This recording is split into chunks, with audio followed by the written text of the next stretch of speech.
kenapa hal itu bisa terjadi. Dan sebetulnya apakah itu pertanda baik atau pertanda buruk? Apakah itu sebuah tren yang kira-kira pertumbuhan ekonomi negara itu baik atau buruk? Kira-kira makronya begitu. Mikronya bagaimana mengatasi kekurangan tenaga kerja di pertanian saat ini. Oke, yuk silakan. Setidaknya satu lagi. Ya. Senop. Ya, Pak. Selamat malam, Pak. Ya. Baik, Pak.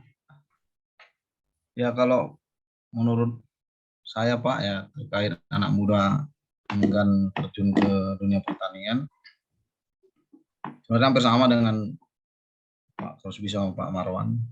Cuman saya melihatnya gini, Pak.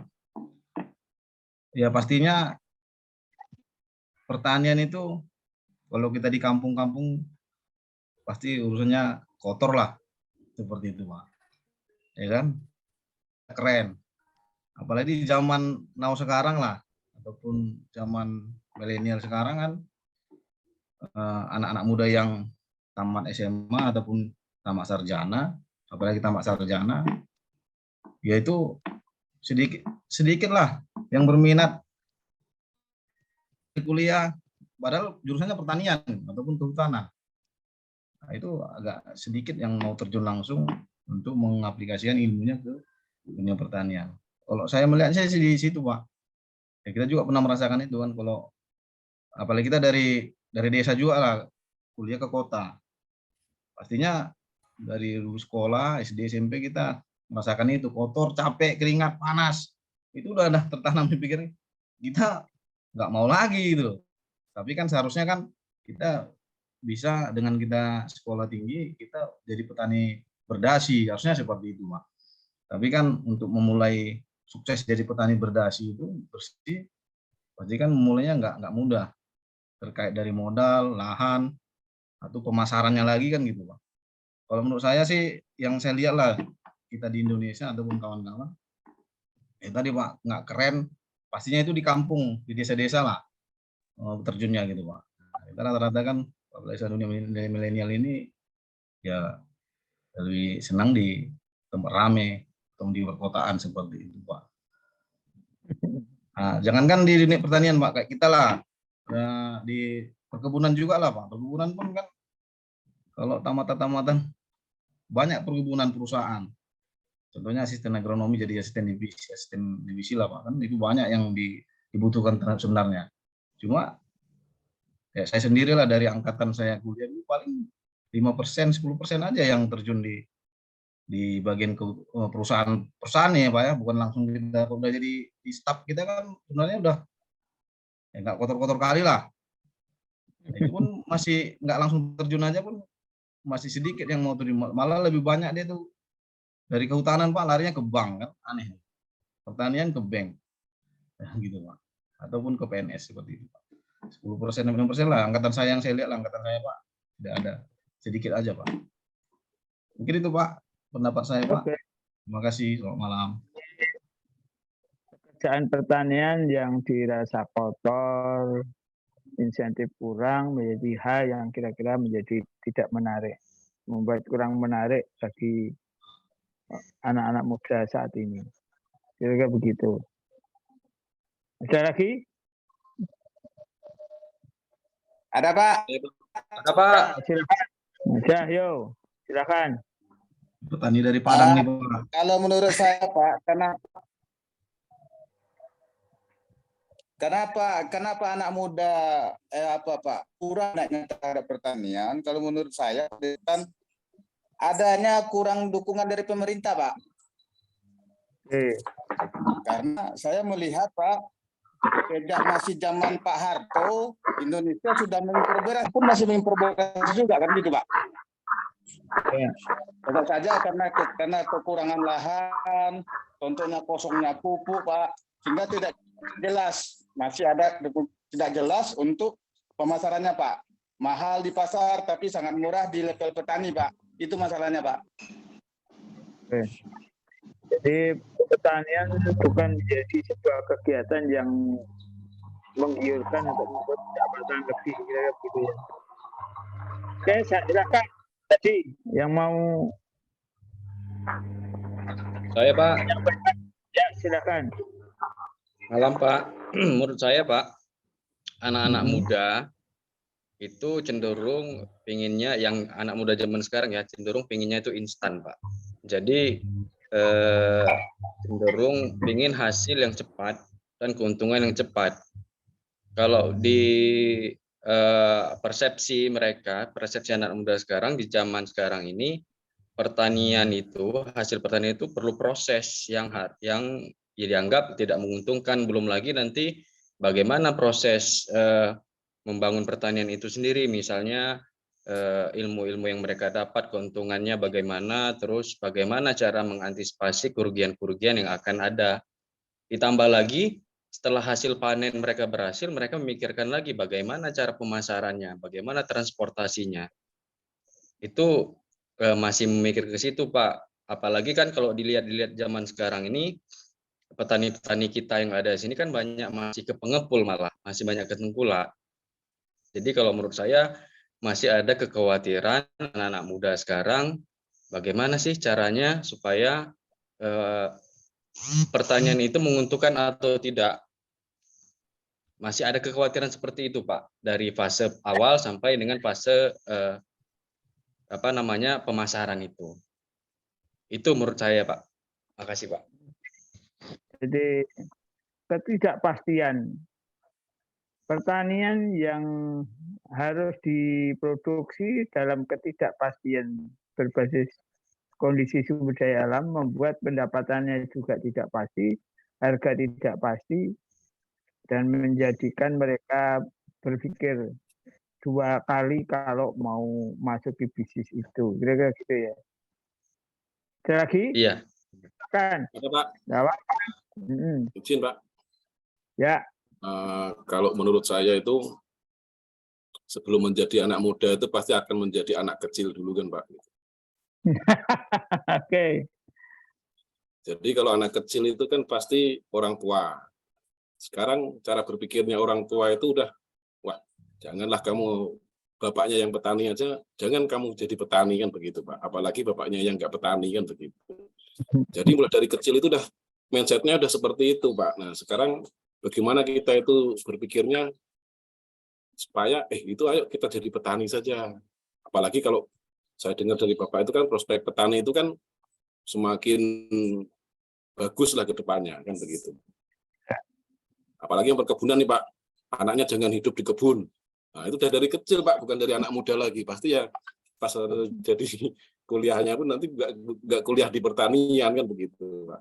Nah jadi mungkin ada peranan pemerintah juga Pak dari pendidikan dasar mungkin Pak. Jadi dimasukkanlah mungkin mata kuliah mata pelajaran tambahan mungkin Pak tentang prospek pertanian. Jadi untuk membuat senang dulu Pak dengan pertanian itu dari dini gitu Pak. Menurut saya gitu Pak. Itu sih Pak, makasih Pak. Ya, good.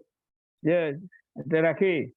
Kenapa ini kita diskusi, bahkan kalau waktunya habis diskusi kan enggak apa-apa.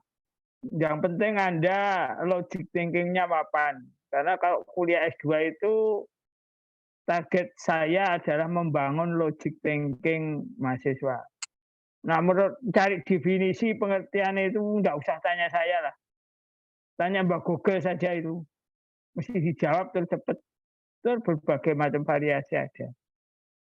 Ya, ya silakan. Oke. Kalau tidak ada, coba disemak. Sebetulnya fenomena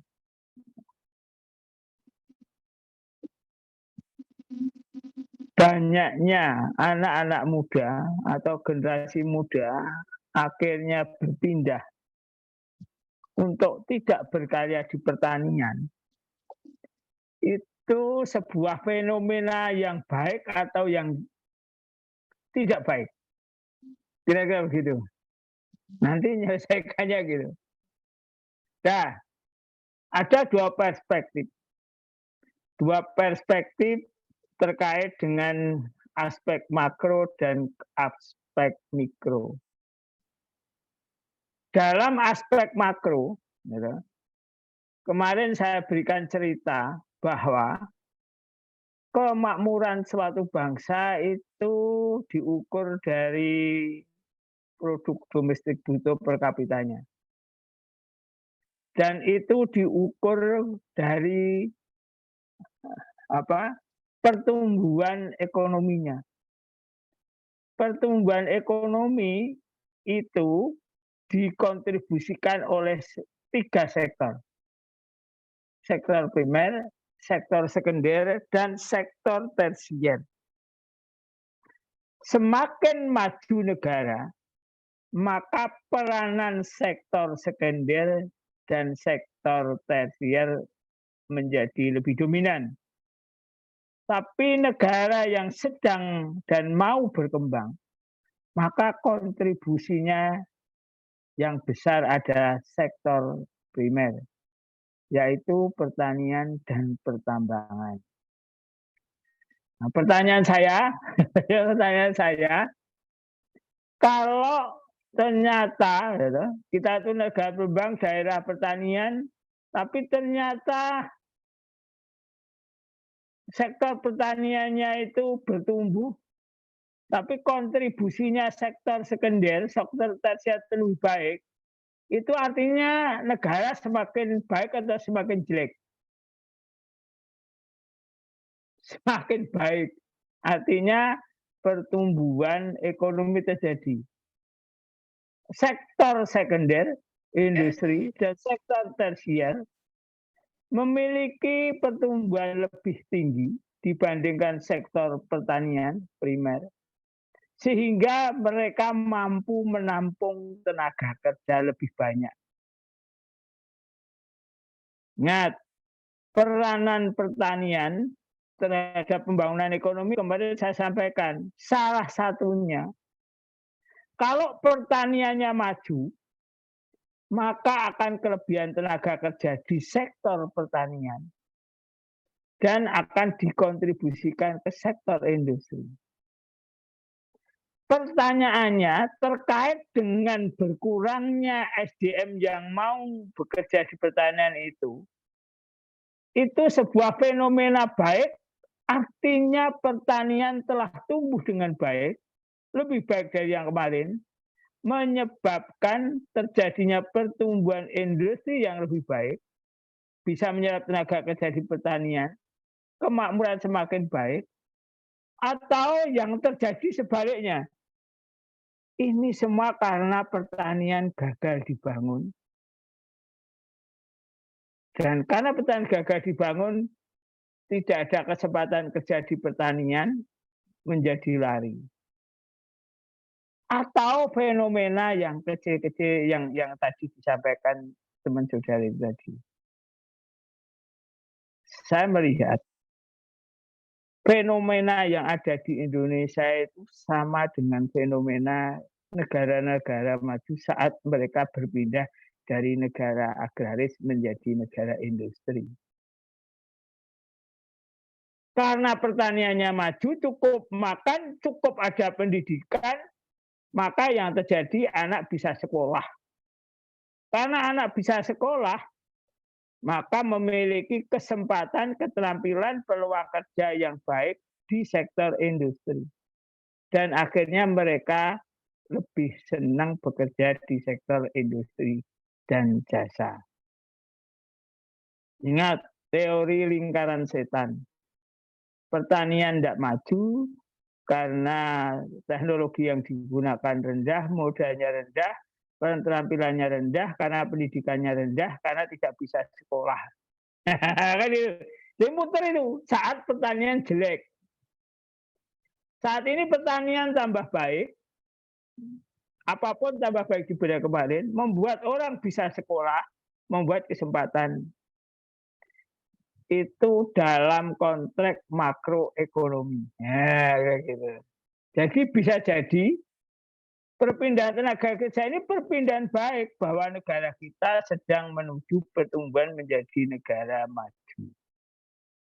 Karena kalau tidak ada peluang kesempatan kerja di sektor industri atau jasa, kan mereka tidak mungkin pindah kalau peluangnya tidak ada.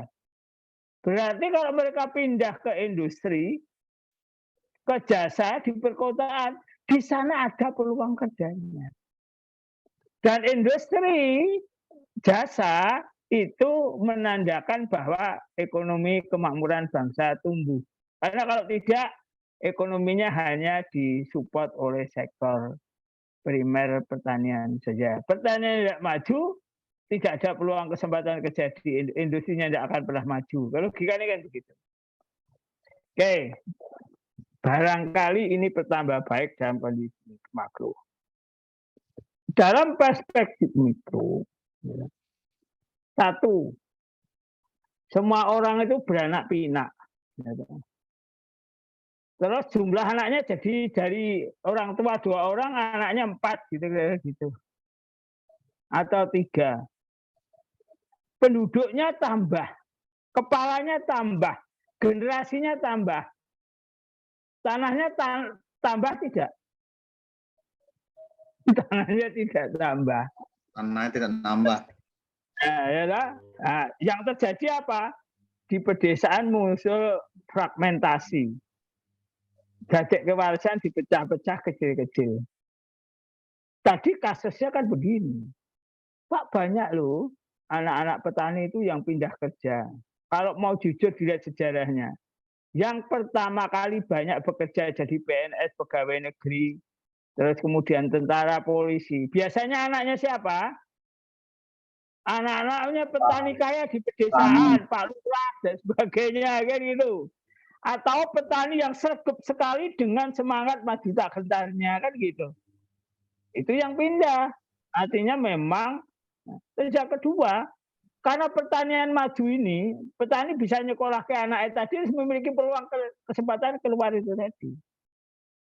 Ketika tanahnya tidak tambah kok, malah suruh bekerja di pertanian semua itu apa ya? Enggak cangkul menyangkul kaki satu dengan kaki yang lainnya. Oke, itu fenomena histori perkembangan pertanian di pedesaan. Bahwa juga munculnya perkembangan ekonomi suatu negara, meningkatkan kesejahteraan, ditandai dengan gemerlapnya di sektor industri dan jasa dan perkotaan, ya orang pasti pengen memperoleh kesempatan hidup lebih baik. Di pertanian yang kemarin dia jalankan bersama orang tuanya, itu pertanian tradisional yang tadi saudara sampaikan tadi. Produksi sithik, apalagi sudah tidak didampingi oleh pemerintah, selalu tanaman pangan untuk kebutuhan hidup saja, tidak memiliki value yang besar, membuat mereka lihat bapaknya koso banget. Karena pertanian hanya untuk sekolah, menyekolahkan anak saja sulit dan sebagainya. Dari situ tentu menjadi budaya. Nah, kalau begitu, jangan-jangan apakah nanti petaninya di muda itu hilang? Kalau hilang, saya kira tidak. Berkurang barangkali ya. Karena itu tadi, banyak meralih peluang di sektor industri jasa akibat perkembangan ekonomi negara.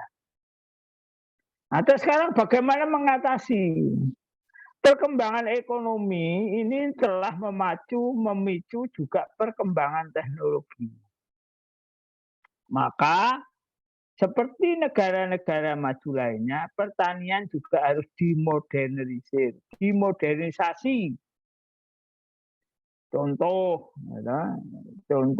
misalnya saja saat ini yang terjadi di Jawa, manen itu pakai harvester itu. Itu kan memang butuh cuma 1-2 orang bisa manen hektaran. Manen yang biasanya puluhan orang, manen digebyok-gebyok itu kehilangannya 3% sampai 5%. Sekarang dengan sistem panen pakai harvester, kehilangan panennya barangkali cuma 1%. Dia bisa menggarap. Ya, kira-kira begitu. tadi di Jepang misalnya fenomenanya dibuatkan saja bajak yang kecil, yang muda, yang dianukan. Sebetulnya menurut saya kalau pertanian dimodernisir pasti juga anak-anak itu juga akan senang. Sebagian pasti. Saya pernah melihat sebuah kasus yang menarik. Lalu, waktu jalan suatu pedesaan, itu ada rombongan pemanen padi di daerah sentra padi. 2 orang kalau enggak 3 orang saya lupa ini. Terus dia manen cepet. Pekerjaannya nyamborongi tadi padi yang mau dipanen itu. Saat saya tanya, kamu itu bagi hasil atau dibayar sesuai itu? Dia bilang, ya kalau ada yang mau bagi hasil juga boleh, mau dibayar juga boleh. Tapi setelah saya tanya, saat itu masing-masing orang itu sehari bisa dapat 400-500 ribu. Kalau mereka sebulan bekerja 25 hari, barangkali dia punya pendapatan 10 juta. Waktu itu salah satu dari itu HP-nya itu BlackBerry. Di zaman BlackBerry baru ada ngetren-ngetrennya dulu. Kalau sekarang barangkali iPhone. Artinya apa? Mereka memperoleh penghasilan yang tinggi karena inovasi dan kreativitasnya. Apa yang terjadi? Dia merombak tracer yang biasa digenjot itu menjadi lebih baik, lebih ekonomis sesuai dia, dan produktivitasnya naik. Yang saya gambarkan, sebetulnya pertanian itu menantang untuk dilakukan inovasi. Dan kalau kita berhasil melakukan inovasi, produktivitas kita naik. Kalau produktivitas kita naik, maka upah atau pendapatan yang diterima pun naik. Jadi gotong royong barangkali menjadi hal yang tidak relevan lagi di ke depan ini. Itu hanya satu contoh. Sekarang nanam dengan mesin penanam. Biasanya digerodok rame-rame itu padi itu. Orang 20, 30. Ya sekarang ada kesempatan kerjanya enggak ada. Ya pakai mesin penanam itu menjadi lebih cepat. Saya malah bayangkan begini. Pada saatnya justru yang terjadi itu nanti pertanian itu pemilik petani itu sudah tidak lagi harus nggarap sawahnya seperti hari ini. Nyangkul apa itu namanya? Nanam ngajak tonggone, nanti mupuk ya bayari. Setelah itu nyabuti rumput ya rame-rame, nanti setelah panen rame-rame. Saudara mungkin harus mulai membayangkan pertanian. Saya beri kasus ini pertanian padi. Besok orang itu kalau menanam padi, saya taruhlah, saya punya tanah 1,5 hektar gitu. Saya tinggal manggil orang yang suka bajak pakai traktor itu. Traktor bajak, traktor tangan itu. Sudah selesai. Terus dibiarkan, terus ngundang orang, tolong dia dipupukkan gitu. Satu orang. Setelah itu saat nanam pada saatnya tinggal pesen, mesin penanam tolong bisa ditanami. Setelah itu pemupukan deh, kalau perlu dipupuknya pakai drone kan gitu. Pupuk pakai drone. Setelah tua panen tinggal mengundang harvester untuk panen. Harvester itu kalau panen kan sudah dikantongi, dijaya masuk kantong tinggal ngangkut. Tinggal bawa ke rumah, disimpan atau kalau tidak dijual di kebun, di petani. Saudara, barangkali kita tidak perlu galau bahwa banyak orang yang akhirnya pindah. Memang ada yang pindah dan itu barangkali secara makro tidak baik. Tapi nanti yang akan berkembang setelah ada alat teknologi itu, justru berkembangnya layanan jasa alat mesin pertanian. Dan kalau sekarang mau jadi petani males, ya menjadi penyedia jasa alat mesin menjadi sesuatu. Kira-kira tren arahnya ke sana. Satu itu. Terus kedua, saya sebenarnya pengen membayangkan bahwa tanah itu pada saatnya tidak terpecah-pecah. Ini kan begini nih. Tadi ada anaknya 4 orang, punya 0,5 hektar atau 1 hektar. Karena anaknya 4, ada yang jadi polisi, ada yang jadi tentara, ada yang jadi PNS. Tapi ada biasanya di rumah itu ada yang nyeleneh itu tidak jadi apa-apa atau hanya membantu bapaknya. Tapi kalau nanti menuntut hukum warisan yang terjadi kan akhirnya tanah itu jadi seperempat kan begitu. Nah itu fragmentasi itu kalau begitu yang di rumah sebagai seperempat tadi kira-kira bertani tambah miskin atau tambah kaya dibandingkan bapaknya. Yang menarik sebetulnya kita perlu misalnya nyontoh saya undang-undang reforma agraria itu taruhlah di Jerman.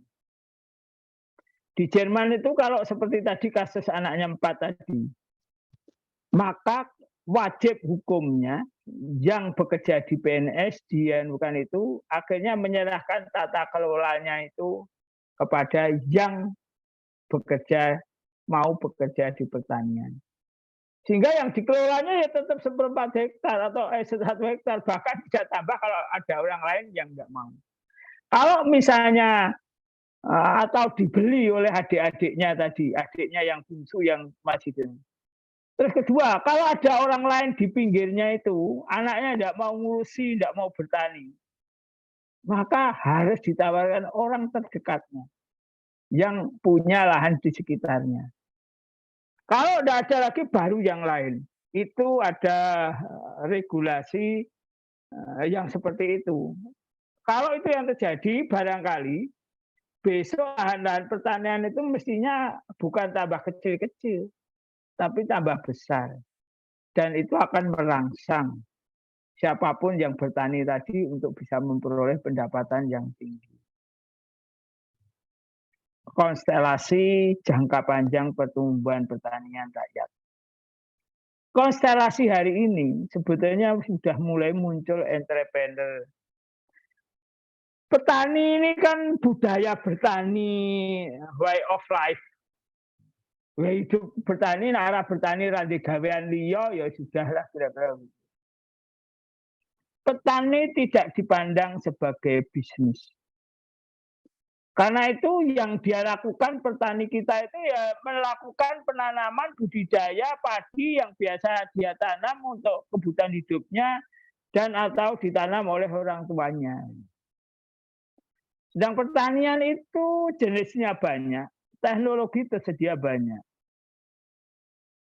Kalau mau jujur, bertani padi pasti tidak banyak menguntungkan karena padi itu menjadi bahan pangan pokok dan pasti penuh dengan regulasi.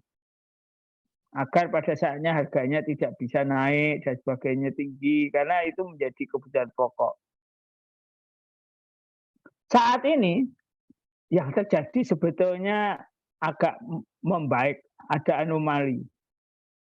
Kalau saudara lihat, saat ini gara-gara adanya COVID, banyak orang yang sudah bekerja di perusahaan, karena PHK, peluang kerja di industri tidak ada, pulang kampung semuanya, bagian besar. Pulang kampung dia dengan terpaksa atau dipaksa akhirnya berusaha tani. Tapi apakah yang mereka lakukan bertani itu sama dengan orang tuanya? Enggak. Kenapa? Dia sudah memiliki cara-cara pikir baru. Maka mereka melihat bahwa pertanian sama dengan bisnis yang lainnya. Dia akan mencari komoditas atau apapun pertimbangannya untuk memperoleh pendapatan lebih tinggi. Karena itu COVID kemarin diam-diam sebenarnya telah memunculkan petani-petani muda, entrepreneur yang luar biasa dan bangga hidup dari pertanian. Hari ini banyak anak-anak muda yang mengelola pertanian, menanam lombok, menanam melon, dan sebagainya, dan hasilnya akhirnya mereka tidak lagi kembali ke kota karena apa? Ternyata bisa menghasilkan yang lebih banyak dan lebih menyenangkan karena tidak perlu diperintah-perintah. Kalau bekerja diperintah-perintah, ini mandiri. Dan fenomena ini saat ini kalau mau jujur terjadi di pedesaan. Ada kelimpahan tenaga kerja pinter, limpahan dari kota dengan logika berpikir yang bagus, logika bisnis bagus, logika bekerja yang terampil, dan mereka ternyata sukses membawa pertanian di pedesaan. Dengan begitu, kalau saya ditanya, apakah saya galau terhadap sebagian orang yang akhirnya pindah ke sektor industri?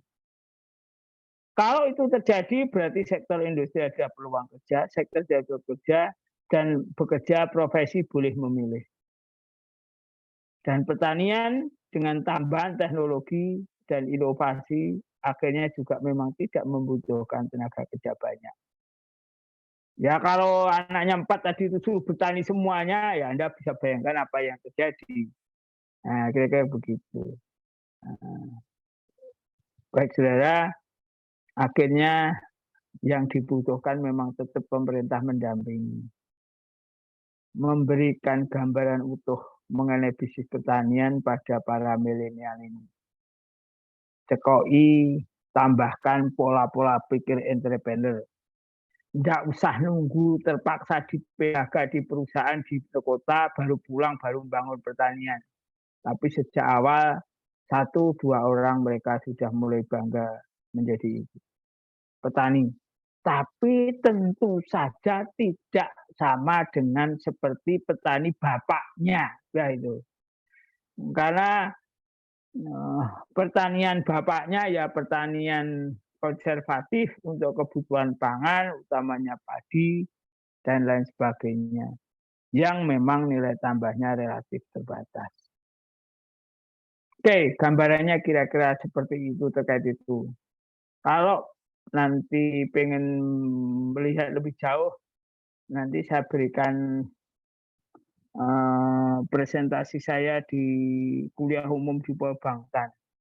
Bagaimana pertanian menghadapi milenial ini. Kira-kira begitu.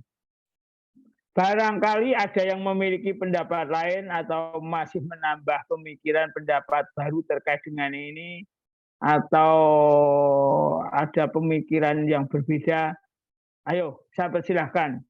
Tidak usah khawatir berbeda pendapat dengan dosennya. Karena saat ini orang yang hebat itu ya yang lebih pintar biasanya ya siapa yang membaca lebih dulu lah. Hari ini dengan teknologi digital yang luar biasa ini, barangkali ada isu-isu saudara malah lebih dulu mendengar daripada dosennya. Kadang-kadang begitu.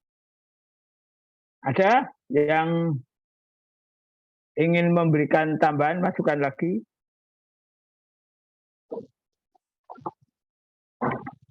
Oke, kalau tidak ada, saya akan lanjutkan di perkuliahan.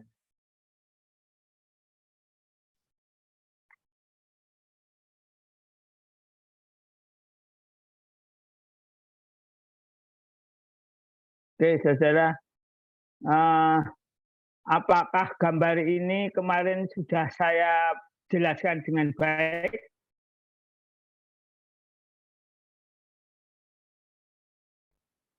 Apakah suara saya bisa ditangkap? Bisa, Pak. Bisa, Prof. Bisa, Pak. Oke. Jadi saya akan resume seperti tadi saya katakan. negara berkembang yang pengen menjadi negara maju harus membangun pertaniannya dulu. Karena apa? Pertanian harus menyiapkan bahan pangan. Dan kalau pertaniannya maju, bahan pangan cukup, stabil, harga terjangkau, maka upah pekerja bisa terkendali. Karena upah secara tradisional diukur dari kebutuhan pangan, dan lain sebagainya, kebutuhan pokoknya. Petani yang maju akan bisa membantu mendorong pertumbuhan industri lewat penyediaan bahan baku industri secara cukup dengan harga yang kompetitif. Pertanian yang maju juga menjadi sumber pendapatan masyarakat tadi. Gara-gara pendapatannya naik, dia bisa nyekolah kayak anaknya. Selain itu, dia jelas mampu mengkonsumsi bahan pangan sesuai permintaannya. Maka kalau pertanian maju, pendapatannya petani naik, di sana menjadi pasar potensial untuk penjualan barang industri, motor, TV, dan lain sebagainya. Pertanian yang maju menyebabkan kelebihan tenaga kerja, surplus tenaga kerja yang tadi. Di pedesaan akhirnya orang mudanya banyak. Dan akhirnya mereka didukung, disupport, dibantukan ke sektor industri. Kalau pertanian maju, industrinya akan maju karena bahan baku tersedia, akan memiliki peluang kesempatan kerja, menyerap tenaga kerja, dan sektor pertanian akan mensuplai itu. Termasuk bukan hanya suplai tenaga kerja, tapi suplai modal. Pertanian yang maju, pendapatannya naik, pendapatannya lebih, di-saving, di bank, dan oleh bank kemudian diutangke, dikreditkan kepada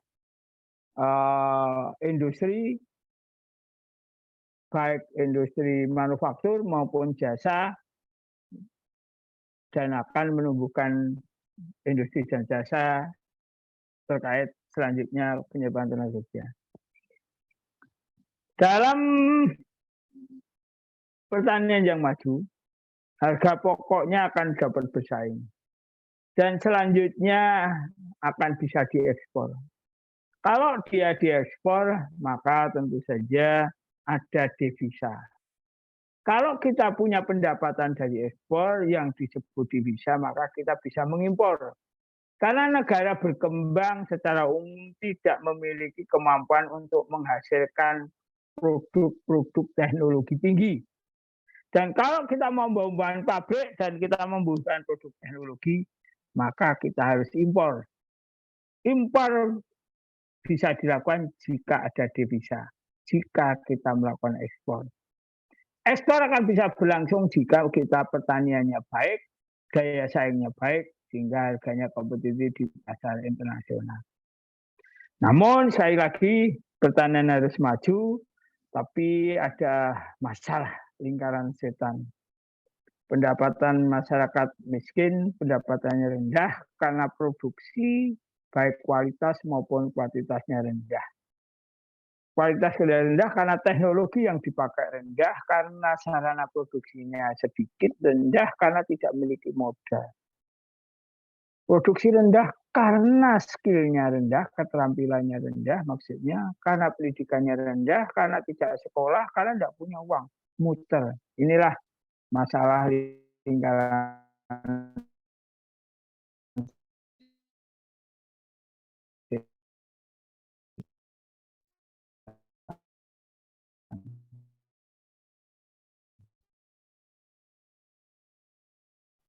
negara yang sangat maju, di sekitarnya berkembang perkebunan rakyat.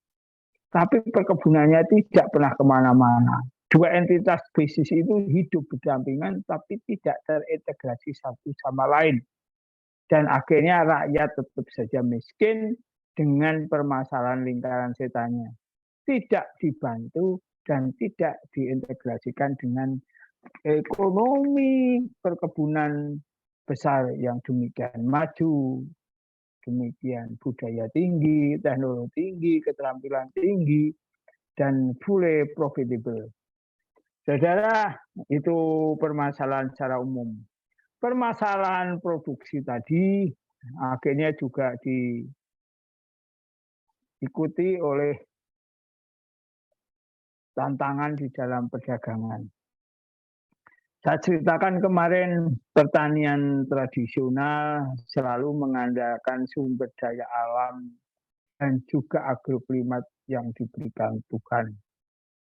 Secara umum pertanian yang belum menggunakan teknologi maju, dia mengandalkan pada sumber daya alam terkait kesuburan, jenis bibit tanamannya, dan juga kondisi curah hujan, ketersediaan air, dan lain sebagainya. Maka apa? Pertanian konservatif akan berlangsung di daerah-daerah enklave terpencil, di daerah-daerah lembah gunung, lembah sungai. Lembah gunung tanahnya subur karena pelapukan dari semburan gunung berapi. Wilayah bantaran sungai subur karena erosi dari atas di sekitarnya. Karena itu pertanian dulu sejarahnya banyak subur di wilayah-wilayah itu. Maka pertanian banyak tumbuh di daerah enklave dengan produksi yang bagus, baik kualitas maupun kuantitasnya.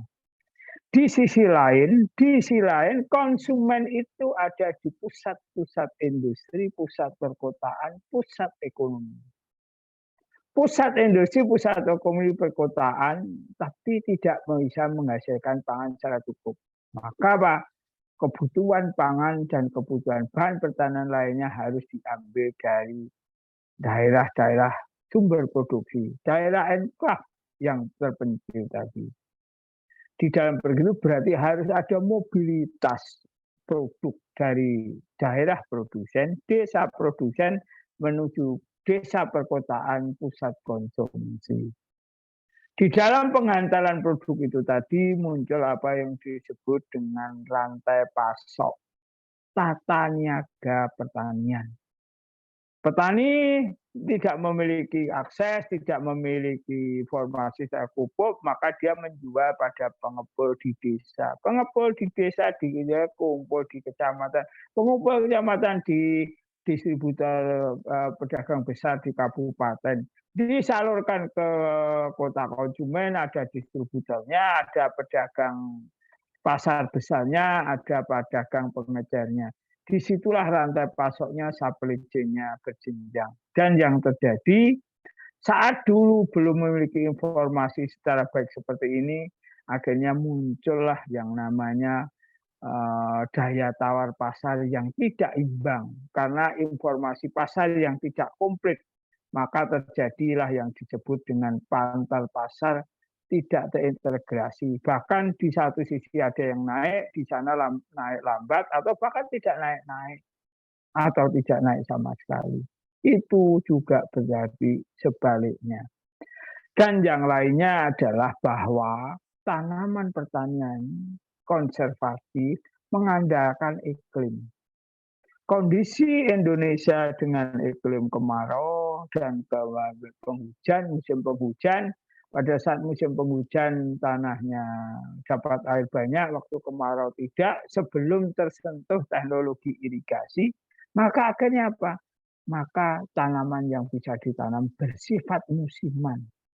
Karena itu penanaman maupun produksi bersifat musiman. Saat musim panen, padi semuanya panen. Karena mengandalkan iklimnya ya sesuai seperti itu. Saat musim rambutan panen, semuanya panen. Yang terjadi apa? Saat panen terjadi oversupply, kebutuhan konsumsi lebih kecil dibandingkan produksinya. Terjadi oversupply, harga akan turun. Di sisi lain pada saat musim kemarau, yang terjadi bahwa suplainya tidak ada panen, panennya sedikit, tapi konsumsinya tinggi, tetap seperti biasanya. Terjadilah defisit di dalam suplai di pasar. Harga akan naik, maka masalah produksi musiman ini akhirnya menjadi masalah terkait dengan harga yang juga berfluktuasi. Maka tadi seperti kata orang kalau bertani biasa tekor, Karena panennya bareng-bareng dengan temannya, saat panen bareng-bareng harga produksinya terjadi surplus besar, akhirnya harga turun. Satu pihak dia sebagai orang yang mengkonsumsi barang sepanjang masa, suatu saat paceklik dia tidak punya produksi, produksinya kecil, tapi permintaannya tetap, maka harganya akan tinggi. Itulah petani, saat panen dapat harga rendah, saat tidak panen dia harus bayar tinggi. Oke, saudara, masalah inilah yang nanti akan mewarnai bagaimana kita membangun pembangunan ekonomi pertanian tanaman ini. Oke, saudara, sekali lagi seperti ini nanti suplainya sudah bisa pelajari bahwa bentuk-bentuk pasar akan mewarnai di dalam rantai pasok di pertanian. Oke, saudara, pada saatnya nanti kita akan mencoba melihat bagaimana sebetulnya pembangunan pertanian itu dibangun. Saudara, pembangunan pertanian dibangun tadi, masalah pertanian rakyat itu lingkaran setan, di mana skala usahanya kecil, rendah, tidak terampil, pembelinya lokal, manajemennya sederhana.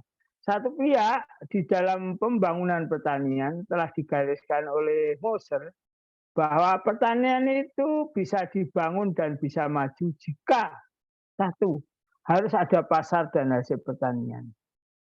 Harus ada teknologi yang senantiasa berkembang. Coba pertanian dulu yang dikelola bapakmu, simbahmu, ya tidak pernah berkembang ya. Tapi kalau pertanian sekarang ada teknologi, ada bibit unggul, ya harusnya tidak begitu. Tersedia bahan-bahan dan alat produksi secara lokal. Bagaimana pemerintah bisa menyediakan sarana produksi di dekat petani dengan harga terjangkau. Petani juga perlu memperoleh rangsangan, perangsang untuk bisa memproduksi lebih banyak. Apa yang harus dilakukan? Pemerintah mestinya ikut campur tangan untuk memberikan rangsangan kepada para petani. Kelima, tersedianya transportasi. Karena itu sebenarnya kalau Pak Jokowi sekarang bangun infrastruktur, tol laut, tol udara, tol langit, tol darat menjadi hal yang kunci. Karena adanya sistem infrastruktur, sarana transportasi yang tersedia, maka produk-produk pertanian hari ini bisa tersalurkan dari wilayah pulau manapun atau dari daerah manapun, bisa dapat dijual ke luar kota bahkan ke luar negeri, kira-kira begitu. Tapi pembangunan itu tidak hanya syarat keharusan yang tersedia tadi, tapi juga ada yang disebut dengan syarat pelancar. Apa itu? Pendidikan, pembangunan. Harus ada pendidikan pada petani. Tidak hanya formal tapi informal. Apa? Lewat penyuluhan-penyuluhan. Petani tidak punya modal, maka harus diberikan kredit untuk produksi. Sayangnya di dalam konsep pembangunan kadang-kadang pemerintah memberikan kredit produksi, tapi justru yang terjadi adalah kredit yang diberikan untuk petani bukan untuk produksi usaha tani, tapi untuk keperluan lain. Kalau tidak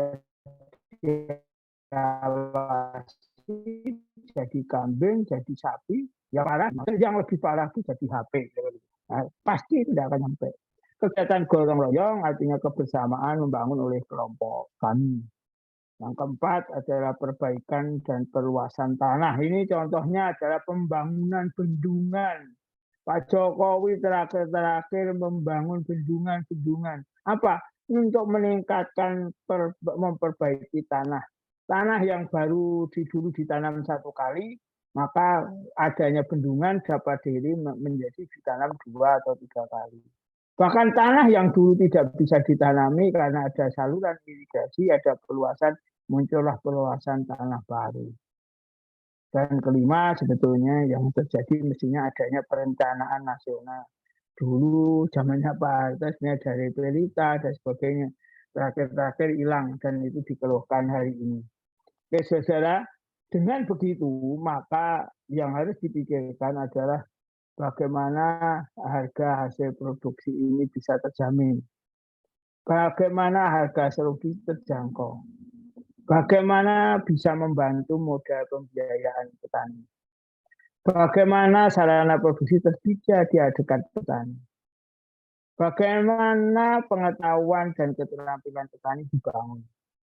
Bagaimana inovasi teknologi harus terus dikembangkan. Oleh siapa? Bagaimana kerjasama gotong royong petani dibangun lewat kelembagaan yang baik. Dan juga yang ke-8 tentu saja, bagaimana infrastruktur pertanian bisa dibangun. Bendungan, saluran irigasi, maupun sarana transportasinya.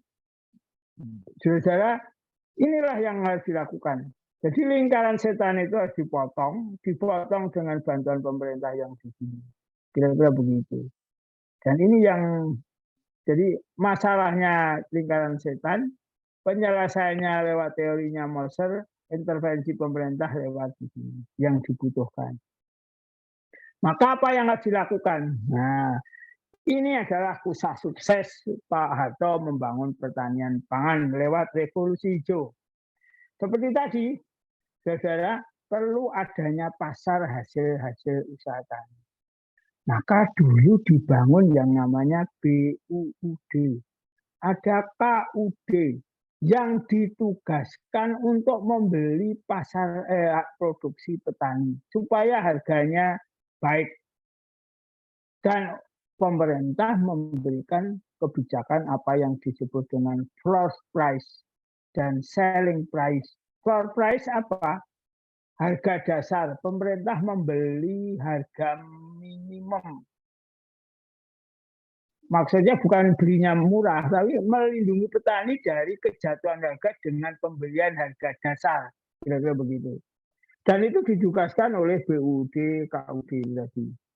Beras dari BUUD, KUD disalurkan akhirnya ditampung oleh Bulog sebagai badan logistik. Saat terjadi krisis pangan atau panen raya habis waktu masa paceklik, maka Bulog menggelontorkan stoknya untuk menjaga selling price harga eceran tertinggi. Pemerintah membuat keputusan melindungi petani dari jatuhnya harga. Pemerintah menetapkan harga dasar, dan saat harga konsumsi sangat tinggi, pemerintah menetapkan harga eceran tertinggi, selling price. Demikian juga BUUD saat itu ditugaskan untuk menyediakan pupuk dan alat pertanian di pedesaan.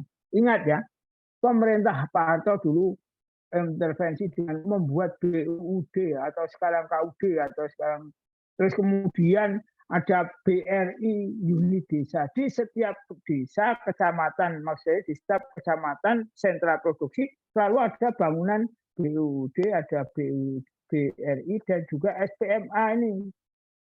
Dulu ada BPP, Balai Penyuluh Pertanian, yang tugasnya membuat demonstrasi plot cara menanam padi yang baik, terus petani belajar dari situ. Nah, artinya pemerintah bertanggung jawab terhadap pengembangan pengetahuan keterampilan. Terus kemudian tidak punya uang, maka pemerintah memberikan kredit lewat BRI unit desa. Sekali lagi dari semuanya itu nanti beras itu akan disimpan oleh Bulog dan menjadi stok nasional di situ. Untuk riset, maka pemerintah membuat balai-balai riset yang dulu. Saat dimulai awal-awal, pemerintah menggantungkan riset dari International Rice Research Institute yang di Filipina itu. Sebenarnya dulu IRI itu, kalau sudah waktu SD belajar IRI Institut Riset itu, dulu sebenarnya sama FAO akan dibangun di Indonesia. Tapi waktu itu Pak Karno lagi konflik dengan badan PBB, akhirnya harus dipindahkan di Filipina itu. Untuk membangun ketersediaan sarana produksi, dulu pemerintah membangun industri pupuk. Industri pupuk dibangun di mana-mana lewat cadangan gas kita itu. Sehingga pupuk tersedia, tidak tergantung dari yang lain. Terus kemudian pemerintah membangun bendungan. membangun jaringan irigasi. Yang terjadi intensifikasi terjadi, ekstensifikasi terjadi. Saudara, dari tampilan ini, masalahnya adalah ini. Penyelesaiannya lewat teorinya Moser ini, intervensi pemerintah lewat cek hijau dengan kelembagaan-kelembagaan yang lain, hijau dan merah ini. Wah, kalau saudara paham mengenai ini, ya paham logika pembangunan pertanian.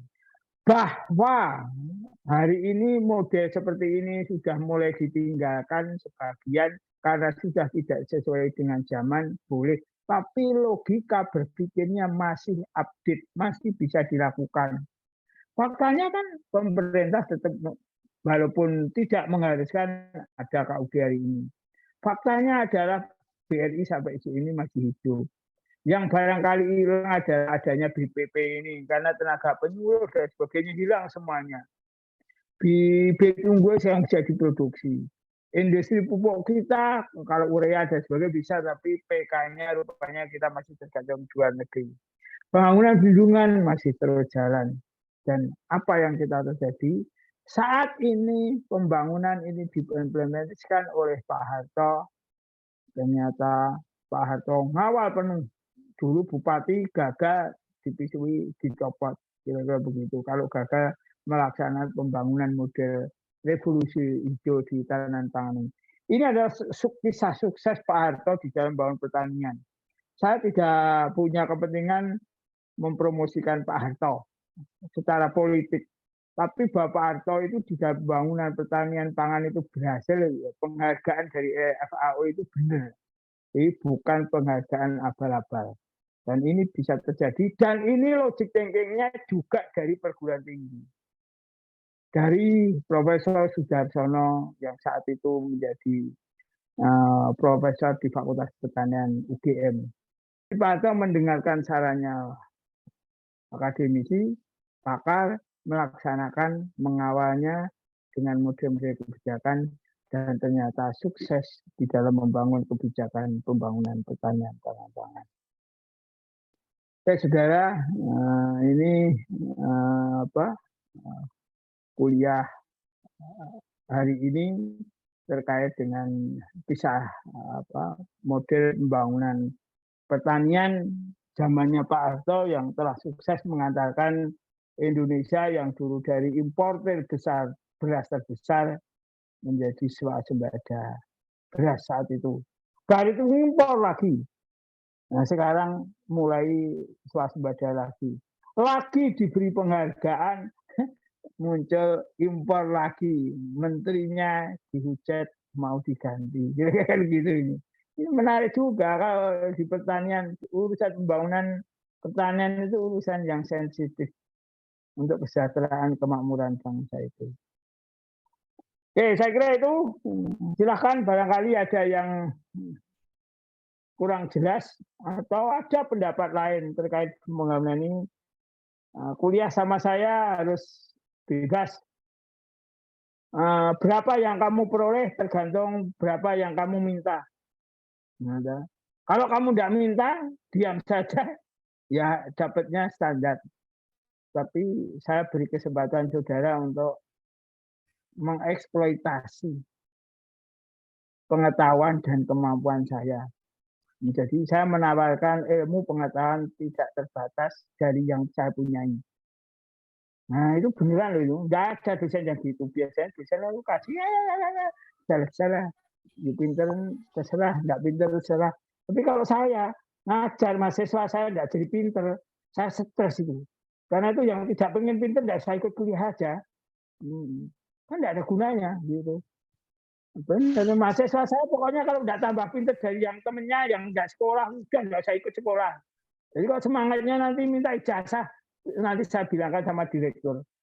Itu butuhnya cuma ijazah, kamu kasih aja. Kalau perlu belum baru daftar sudah bayar buatkan ijazah duluan itu. Tapi saya lihat wajah Anda kan tidak begitu. Karena itu saya tawarkan pengetahuan teori dan pengalaman tidak terbatas, utamanya dari yang saya miliki. Ya, Tapi mbok takoki ora, mbok eksploitasi ora, nah ora ya wis cukup kayak yani kan gitu. Ya silakan kalau ada yang perlu pembahasan lebih detail. Pak, izin Pak. Ya silakan. Ya, ini saya pernah di Papua. Saya Ya. membandingkan pertanian di Indonesia sama di wilayah timur, itu kayaknya di wilayah timur itu sangat terbelakang sekali. Yes. Bahkan kalau kita belajar sejarah itu ada berburu, mereka masih berburu berladang berpindah malah. Belum kalau di Kalimantan dia sudah bergeser dari berladang berpindah menjadi berladang tetap. Saat ini sudah menetap, Pak. Ya. Nah, kalau di Papua itu kita masih sebagian sudah beralih berladang berpindah. Itu juga sebagian kecil. Nah, kira-kira menurut Bapak ini percepatan pembangunan di Indonesia wilayah timur khususnya itu seperti apa kalau kita lihat dengan kuliah tadi syarat-syarat mutlak dalam pembangunan pertanian ataupun syarat-syarat pelancar, kira-kira untuk daerah yang tadi terbelakang tadi yang wilayah timur tadi menurut Bapak percepatan pembangunan pertanian di sana itu dengan bagaimana gitu, ataukah perlu dibawa sebagian warga di Jawa bermigrasi ke Papua atau bagaimana Pak? Nah, ini hanya sharing aja Pak. Terima kasih Pak. Mudah-mudahan penambahan wawasan saya. Oke, jadi begini. Memang Indonesia itu terlalu besar, sangat-sangat besar. Dengan kondisi wilayah yang tingkat kesuburannya, kemakmuran masyarakat maupun budayanya. Sebetulnya barangkali orang Jawa tahun 65-70 itu ya mirip orang Papua yang sekarang agak maju. Atau mirip luar Jawa saat ini gitu. Dan saat itu pemerintahan bisa agak otoriter. Zamannya Pak Harto kan begitu. Semua perintah itu.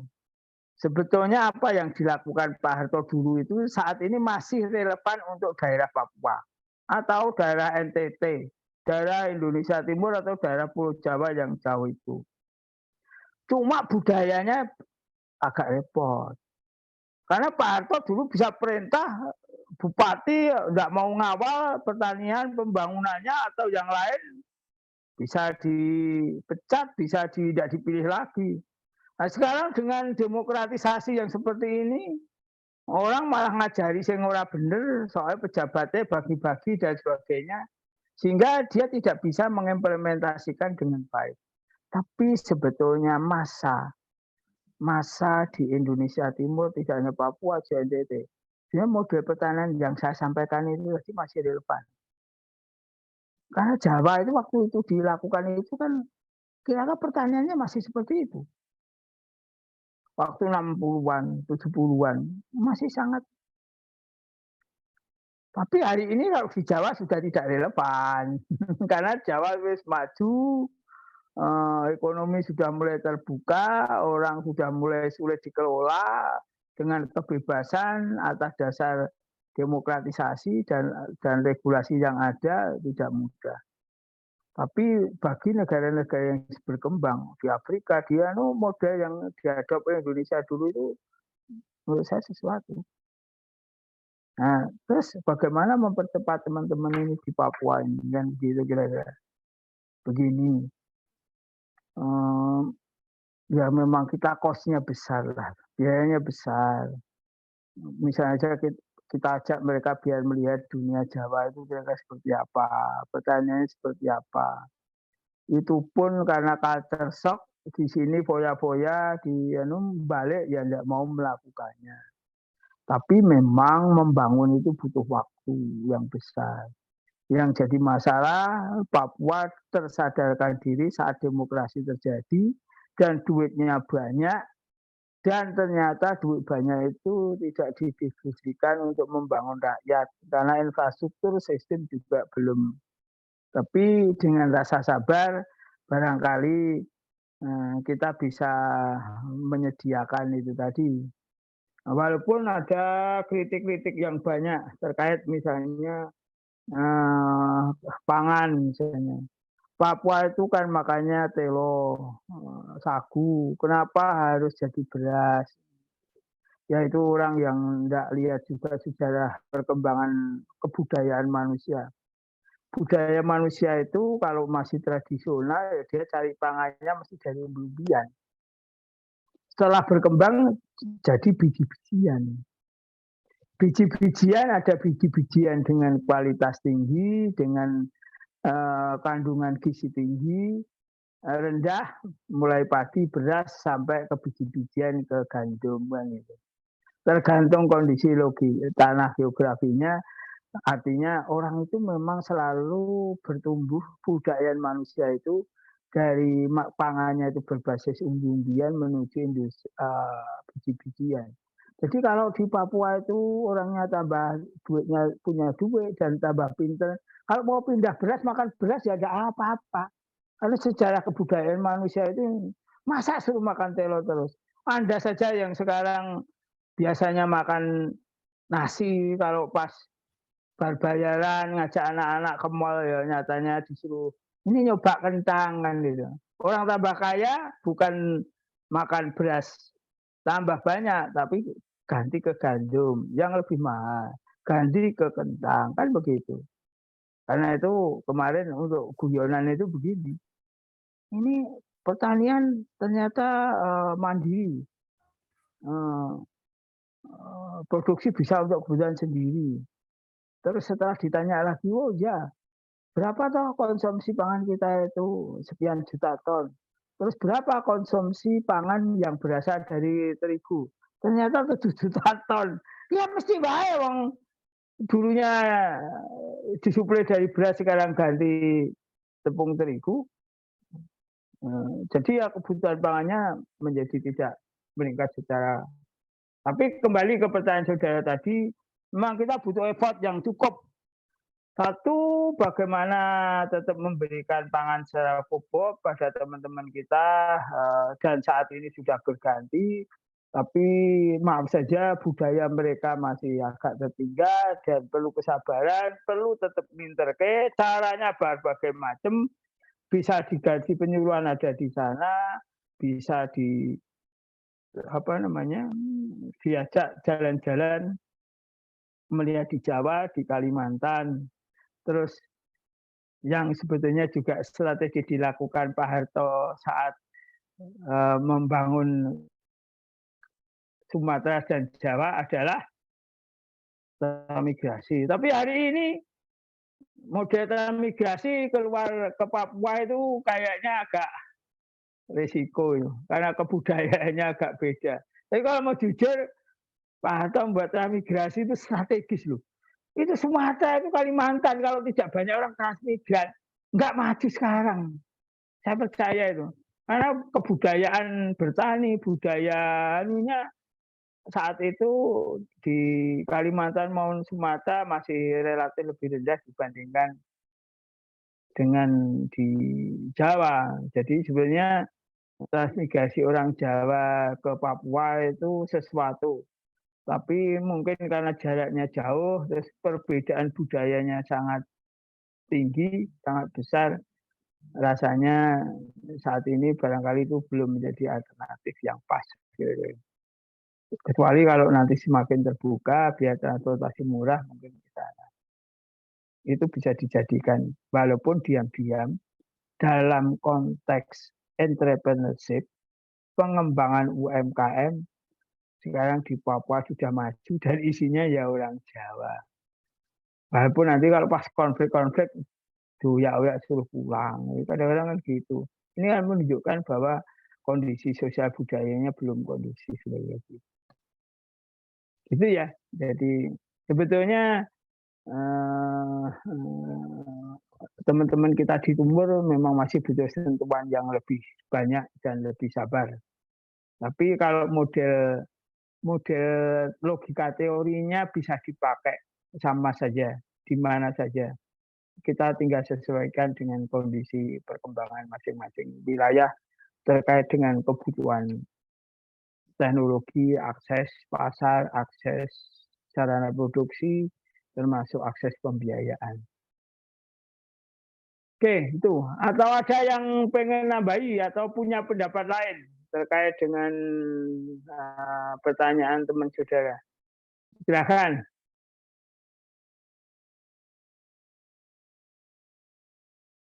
Oke, kalau sudah ini jam 20.27, kita hampir 1,5 jam.